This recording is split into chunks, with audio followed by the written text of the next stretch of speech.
Hello everyone, I have a new tutorial for you today. I'm going to teach you how to paint these 3 easy gemstones. First of all, you're going to need your paper, of course. You're going to need a pencil to draw out your sketches of your gemstones. You're going to need a ruler so you can get those straight lines, your water and a paper towel to dab off the extra water and paint onto, your paint of course, and something to mix your paints in, your brushes, and you'll need a white pen or I am using gouache in this video, so if you have gouache that's a better option, but apparently I didn't show it on the camera. So first of all, you're going to want to start sketching out your gemstone. You can find a reference of one on Google Images or anything like that, or you can copy the same shape that I'm doing. I'm not being really precise here because I don't really like doing even edges and geometry and all that kind of stuff, so I am just winging it, and then I clean it up a little bit with my kneadable eraser, but you can use a normal eraser if you'd like, just really lightly. And then I'm going to do more of a bit of a rough cut gemstone, so I am again just kind of winging it here, just putting some various shapes together and cleaning it up with my kneadable eraser again. For the last one, I'm taking some of the gemstones that I have laying around. I use them for things like flat lays when I'm taking photos of my artwork, so I just thought it would be a good idea to show you how you can use something of your own as a reference. I don't actually use the colouring of this gemstone later on in the video. I make it a little bit more orange and a little bit more, I'm going to say, interesting. So yeah, just copying the shape from whatever you have laying around is perfect. You obviously don't have to do all 3 of these all at the same time. You can just pick one of the shapes and then skip to the part in the video where I teach that one. So I'll put it in the like the chapters of the video so you can skip to it whenever you want to. Now I'm going to be doing the first gemstone that I sketched out, and I'm creating a pink and a purple color. I wanted my pink to be a little bit more peachy, so I added some of that red that I have into my purple magenta.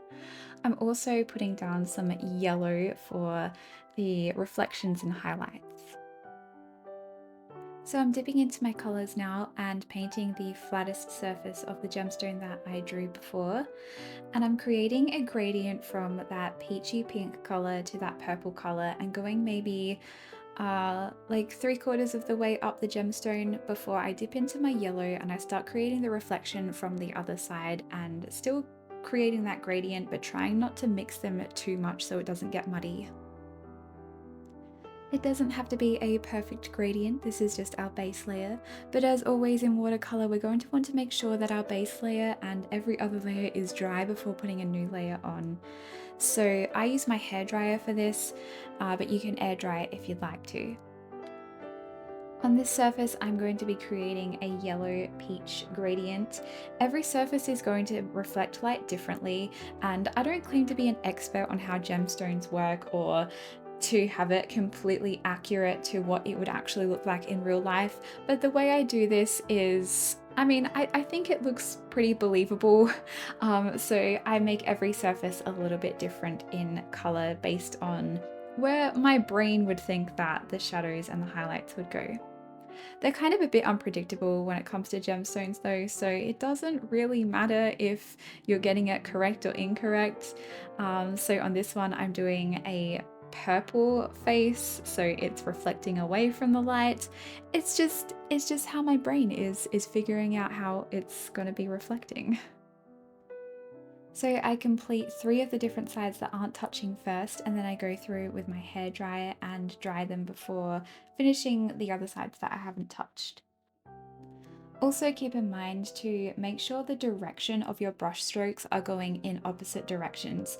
So I have a sort of diagonal stroke in that middle front face there, and on this one that I'm working on it is more of like the opposite diagonal, so it's going downwards rather than upwards. I don't know if I'm explaining that okay, but hopefully the video shows you exactly what I'm talking about, but it does create a little bit more interest, and it's more believable as a gemstone with the light reflecting off of it if they're going in opposite directions.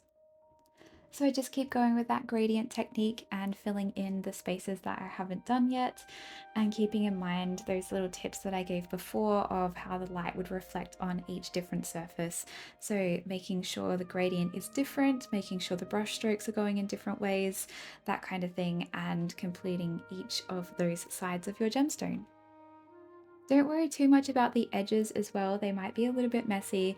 I am a bit of a chaotic painter, so mine aren't exactly as crisp as they could be, but we will go up and neaten that up at the end with our little outline as well. Once that's all dry, we can start adding in more of our dimension. So I'm going back into those two colors that I mixed at the start. I had to refresh them a little bit because they had dried out. And keeping in mind those diagonal brush strokes I was mentioning before, we're going to be going along those same lines on each surface of our gemstone. So in this one, that I guess upwards diagonal to the right hand side is where I'm going to be putting these little lines. I'm going to be putting them in various colors, and I'm going to be using various widths as well. Also making sure to blend them out a little bit. I don't particularly like having really harsh lines in this part, so I make sure they're a little bit gradiated. Gradiated, is that the right word? They have a little bit of a gradient in them, and they are a little bit more blended out into the background as well.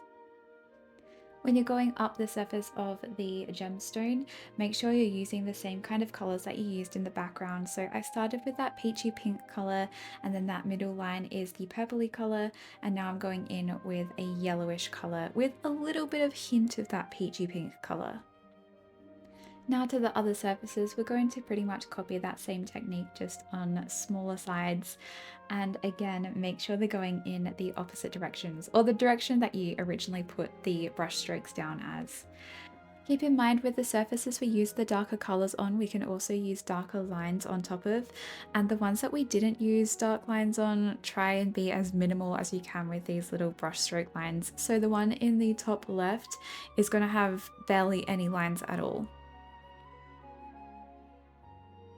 Once everything is completely dry, we can go through and darken those gradients in some of the edges. Don't go all the way through, just go about halfway up the brush strokes. It just gives that a little bit more dimension into the surfaces that we've painted. And it doesn't have to be precise. You don't have to, be an expert in gemstones. Just go with your heart. Now we're going to be adding that outline that I mentioned before, and this is going to hide all of your messy edges. So take a small brush and dip it into your darker colored paint. So if you need to create a new color, then mix up a little bit more of a darker paint or a more saturated paint and start outlining your gemstone. Don't make a thick line all the way along. Kind of focus your thickness to the edges and keep the centers of the surfaces as, I guess, more of a clear line. I don't know if that's making any sense whatsoever. Hopefully the video is explaining it, but basically you're going to want to focus your darker lines at the tops of each gemstone surface and keeping the edges clearer. Does that work? Does that make sense? I don't know. I think I'm showing it okay in the video.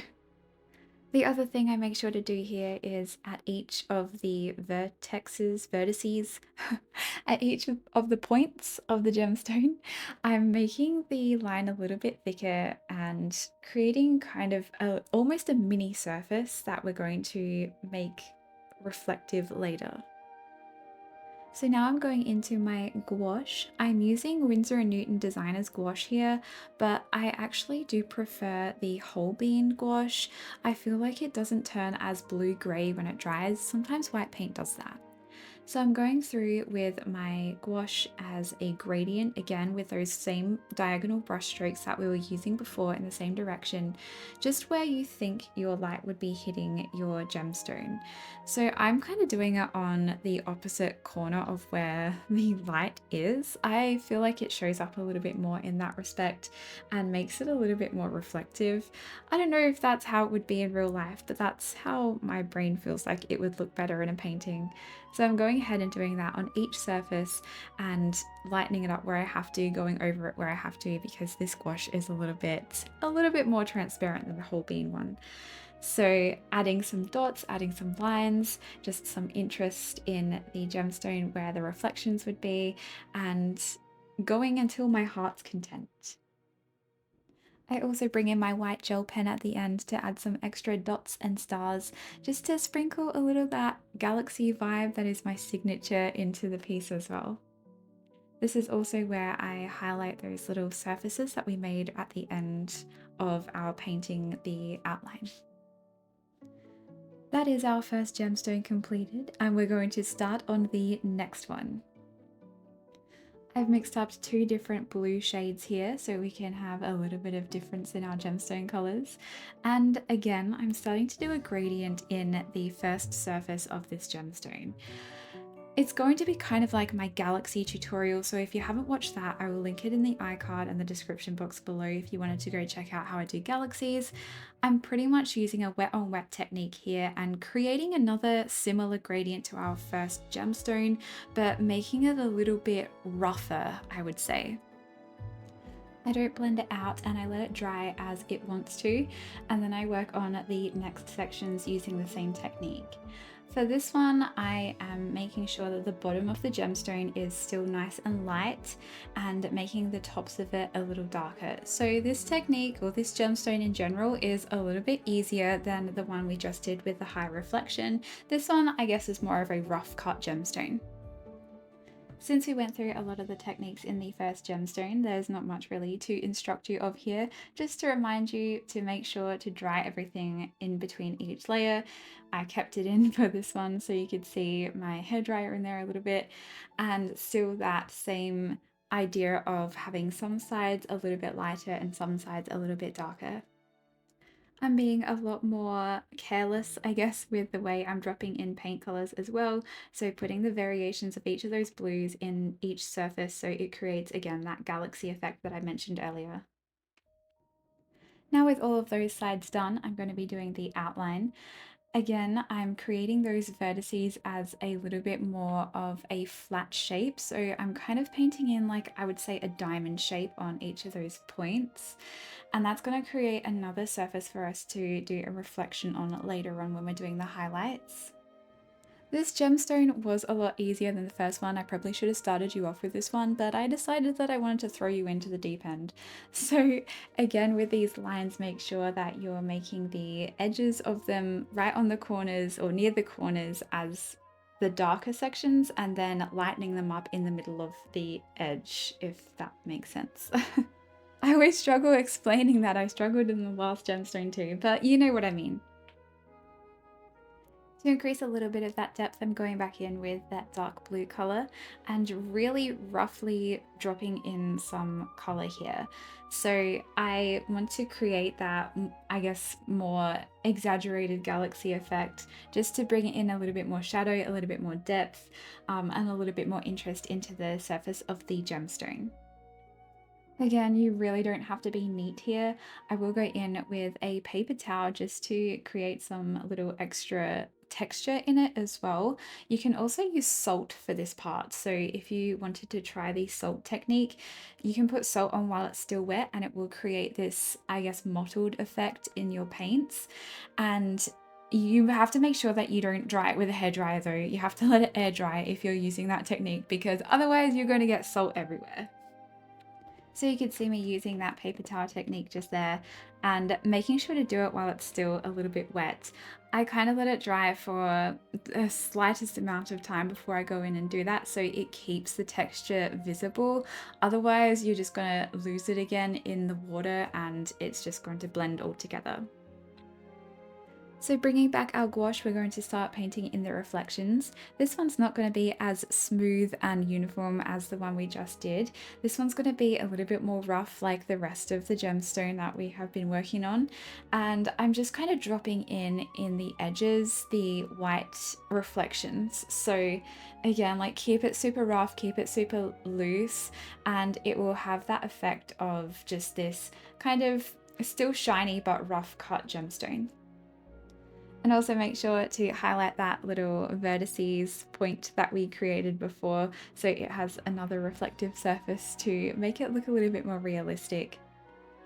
The lines, like diagonal lines, straight lines, doesn't really matter on this one because we're just adding this really rough reflection. I'm also going in with my gel pen again to highlight those, well, highlight the highlights a little bit extra. And that is our second gemstone done. Onto the third one. So I'm going to mix up two different orangey yellow colors here in my palette, as well as adding a little bit of extra red to it.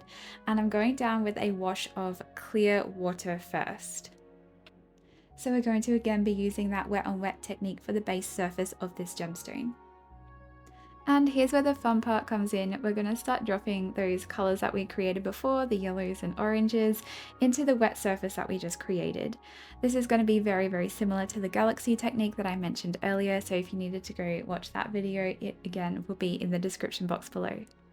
I really love watching the colors go whoosh in these types of paintings. Again, similar to the last gemstone, you do not have to be neat and even here, just drop in the colors as you feel your heart's desire. Once that layer has completely dried, I'm going to go in with a second layer just to outline where the shadows might be on that particular gemstone.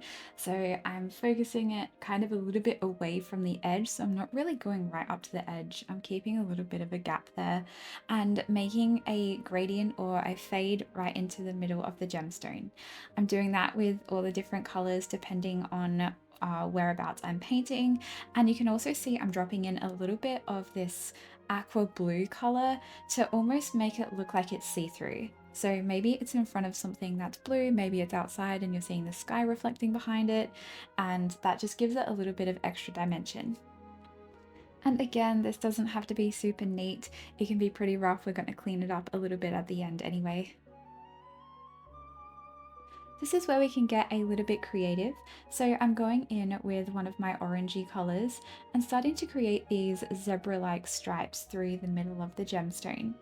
You can do this in whichever way you feel fit. You can put dots, you can put stripes.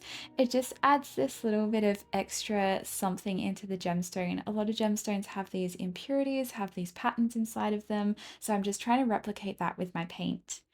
We're not aiming for saturation here, so make sure they're just washes of color rather than a really saturated line. So we do have still that gradient that is going throughout, and you can see all of the stuff that we did in the background still. Also, I'm going around and doing a very, very light outline. It's not one of those darker outlines like we did in the last two, but it is a little bit more blended out to the center of the gemstone. Now we're going in and adding our reflections. So I'm focusing it on where the, I'm going to say corners would be of this gem. It is obviously a rounded shape, so there's not any corners, but creating those high points and low points with the shadows that we created in the background and now the reflections that we're creating on the top. I do like to leave a little bit of a gap. You can kind of see how I did it there. I left a little tiny bit of the background in when I did my reflection on top. You can see this if you do have a real gemstone in front of you. It's kind of this, the way that the light reflects on this type of a surface, it makes these little gaps in where the highlights are. I also make sure to focus a little bit on the center as well, so I put a bit of gouache in the center to create almost a curved effect. There's no rhyme or reason for where I put these highlights, it's just to create a little bit of interest, and again, I'm going to tell you to go where your heart desires. I went back in with some darker color just on that little edge there because I felt that it could be a little bit darker for the shadow. And then I added some stars on top with my gel pen, and we are completely done with our third gemstone. I hope that you enjoyed this tutorial and I hope you learned something. Please show me if you do try this. I do have a Discord and a whole bunch of socials that you can find me on, so I would love to see what you come up with. You can also use this in other artworks, so I used it in my Mega Sableye painting as well as my Porygon painting. So you can try this in a whole bunch of different ways. Try a refraction if you're feeling confident like I did in the Mega Sableye, and I hope that you have a great time painting. I'll see you next time. Bye!